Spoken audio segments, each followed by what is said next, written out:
औरंगजेबाचा खजिरा शोधण्यासाठी बुऱ्हाणपूरमध्ये गर्दी। असीरगड किल्ल्यावर मुघलकालीन संपत्ती पुरून ठेवल्याची अफवा। छावा चित्रपटानंतर नागरिकांमध्ये अफवा पसरवल्याची चर्चा। खोदकाम करण्यासाठी साहित्य घेऊन नागरिकांची झुंबड। औरंगजेबाची कबर किती वर्ष राहील हे येत्या काळामध्ये कळेल। या संदर्भात राज्याचे प्रमुख निर्णय घेतील। छत्रपती संभाजीनगरमधील औरंगजेबाच्या कबरीबाबत नितेश राणेंचं सूचक विधान। शेतकऱ्यांचा सातबारा कधी कोरा करणार? अर्थमंत्र्यांनी अधिवेशनामध्ये जाहीर करावं। पीक विमा कंपनीचे पैसे कधी भरणार?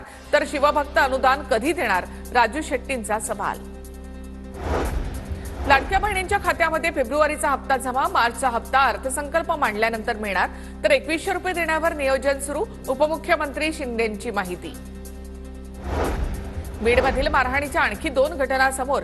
Video viral. घरात घुसून अमानुष मारहाण करतानाचा व्हिडिओ समोर। मारहाणीमध्ये 2 जण गंभीर जखमी। 3 मार्चची घटना।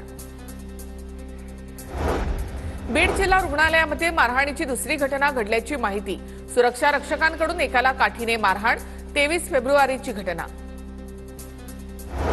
बीडच्या रॅलीमध्ये काँग्रेसचे नेते जरी शरीराने उपस्थित नसले तरीही सगळे मनाने हजर।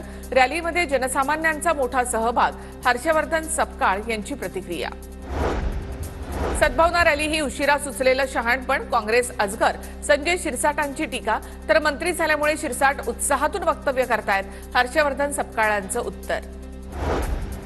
संतोष देशमुख हत्येच्या निषेधार्थ पुरंदरच्या नीरा तालुक्यामध्ये बंद। नीरा येथील व्यापारी आणि ग्रामस्थांकडून बंदची हाक। हत्येचे फोटो समोर आल्यानंतर बंदची हाक। एकनाथ शिंदे आणि फडणवीसांमध्ये रोज युद्ध सुरू आहे आणि ते रोज दिसतं। ठाकरेंवरील टीकेला संजय राऊतांचं उत्तर।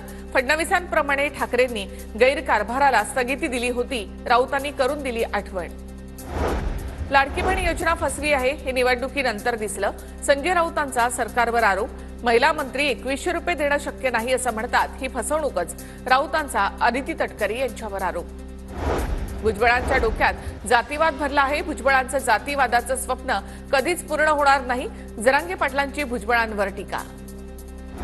राज्यातील जीपीएस बळींची संख्या 12वर। पुण्यातील ससून रुग्णालयामध्ये 38 वर्षीय रुग्णाला जीपीएसमुळे मृत्यू। रविवारी, सोमवारी आणि मंगळवारी मुंबईसह ठाणे, रायगड, रत्नागिरी जिल्ह्यामध्ये उष्णतेच्या लाटेचा इशारा। हे तापमान वाढ पुढील काही दिवस कायम राहण्याचा अंदाज। पुण्यामध्ये गेल्या काही दिवसापासून कमाल तापमानामध्ये नोंदवली जाणारी वाढ कायम। पुढील 3 ते 4 दिवसांमध्ये कमाल तापमानामध्ये आणखी वाढ होण्याची शक्यता। कुलाबा एम्स मेट्रो जूनपासून धावणार। मुख्यमंत्री देवेंद्र फडणवीसांची विधानसभेत माहिती। कोकणातील उत्पादनं थेट रेल्वेनं जेएनपीटी बंदरामध्ये पाठवली जाणार। कोकण रेल्वेकडून महत्वाचा पाऊल। गद्रे मरीन एक्सपोर्टकडून पहिल्या 20 मिनिटात कंटेनर रेकनं शुभारंभ। रणवीर अलाहाबादिया, अपूर्वा मखिजा यांचा माफीनामा।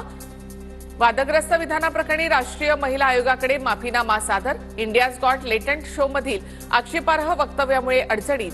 अशा प्रकारची भाषा खपवून घेणार नाही, आयोगानंही फटकारलं। नाशिक जिल्हा परिषदेवर महिलांचा हंडा मोर्चा। महिला दिनीच पाण्याचे हंडे डोक्यावर घेऊन महिलांचा मोर्चा। हंडा मोर्चामध्ये महिलांचा मोठ्या संख्येनं सहभाग।